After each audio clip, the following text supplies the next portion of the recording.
তো নমস্কাৰ, আজি আমাৰ ৱৰ্কশ্বপত আহিছে এখন ছুইফ্ট ডিজাৰ, যিখনত আমি ফুল ডিটেইলিং ৱাছ কৰিম আৰু আপোনালোকক পেইণ্ট কাৰেকশ্যনৰ প্ৰচেছবিলাক দেখুৱাম। তো ব'লক ভিডিঅ'টো আৰম্ভ কৰোঁ। আপোনালোকে দেখিবলৈ পাইছে গাড়ীৰ বডি পূৰা ফুল স্কেচ হৈ আছে, চাওক এয়া। তো প্ৰথমে ইয়াক আমি ধুনীয়াকৈ ৱাশ্বিং কৰাৰ পাছত আপোনালোকক বাকীখিনি দেখুৱাই আছোঁ।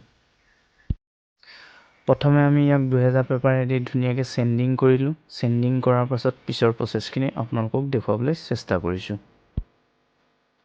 আমি ৱাশ্বিং কৰি ল'লোঁ চেণ্ডিং কৰাৰ পাছত। তাৰপিছত আমি ইয়াত ৰাবিন মাৰিবৰ কাৰণে ইউজ কৰিছোঁ মেনজনা 400, যিটো নেকি পূৰা ফিনিচিং আহে, চ'ল মাৰ্ক যিমানবিলাক থাকে নাইকিয়া হৈ যায়।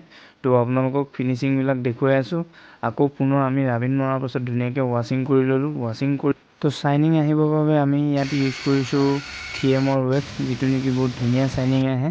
তো আপোনালোকক দেখুৱাই আছোঁ। তো ব'লক।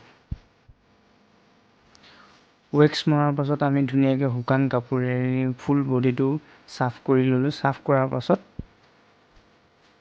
তো কামটো 99% হৈয়ে গ'ল, 1% বাকী আছে। তো ধুনীয়াকৈ গাড়ীখন মোহাৰি ল'লোঁ। মোহাৰি লোৱাৰ পাছত চাওক কেনেকুৱা ধুনীয়া চাইনিং আহি আছে, এয়া চাওক। তো পুনৰ লগ পাম নতুন এটা ভিডিঅ'ত।